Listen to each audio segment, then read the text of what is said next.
Assalamualaikum warahmatullahi wabarakatuh. Perkenalkan, nama saya Inka Febrianti dari PTKB 2019.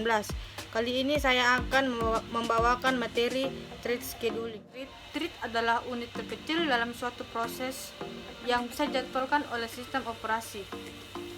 Thread scheduling yaitu kumpulan kebijaksanaan dan mekanisme di sistem operasi yang berkaitan dengan urutan kerja yang dilakukan sistem. Scheduling terbagi atas dua tugas, yaitu yang pertama proses yang harus berjalan dan yang kedua kapan dan berapa lama proses berjalan. Adapun kriteria untuk mengukur dan optimasi kinerja penjadwalan, yang pertama itu adil fairness, merupakan proses-proses diperlakukannya sama, yaitu mendapat jatah waktu layanan pemproses yang sama dan tidak ada proses yang tidak kebagian layanan pemproses, sehingga mengalami starvation. Starvation yaitu kondisi bahwa proses tidak pernah berjalan karena tidak dijadwalkan untuk berjalan. Yang kedua yaitu efisiensi atau utilisasi, yaitu pemrosesan dihitung dengan perbandingan rasio waktu sibuk pemproses dengan total waktu operasi sistem komputer secara keseluruhan.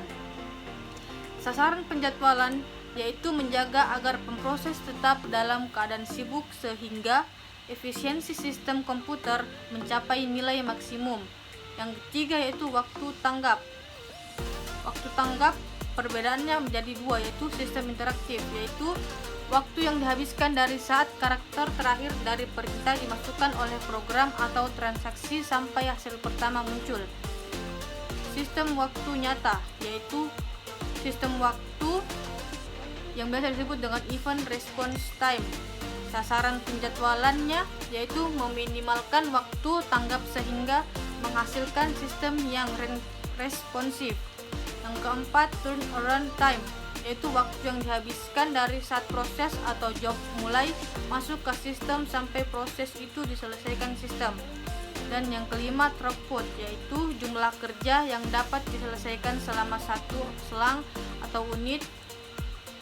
Untuk mengekspresikan throughput yaitu dengan jumlah proses job pemakai yang dapat dieksekusi dalam satu unit. Strategi penjadwalan terdapat dua strategi. Yang pertama yaitu penjadwalan non-preemptive.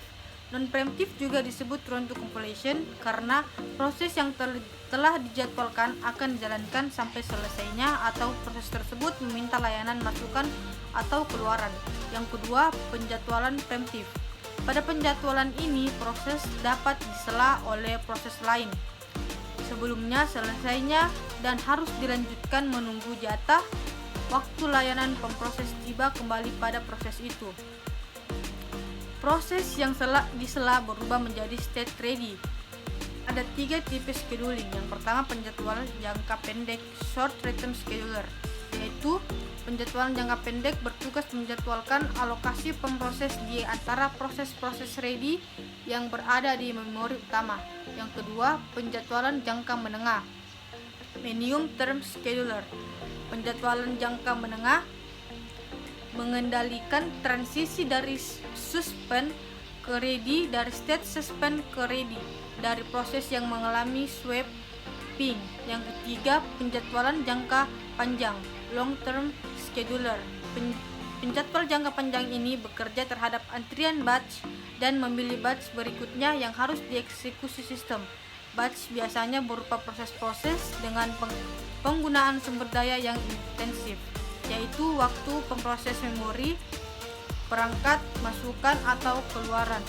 Nah, kesimpulan dari thread scheduling yaitu kumpulan kebijaksanaan dan mekanisme di sistem operasi yang berkaitan dengan urutan kerja yang dilakukan sistem komputer, yang dimana mempunyai kriteria tertentu untuk mengukur dan mengoptimalkan kinerja scheduling atau penjadwalan. Kurang dan lebihnya mohon dimaafkan. Wassalamualaikum warahmatullahi wabarakatuh.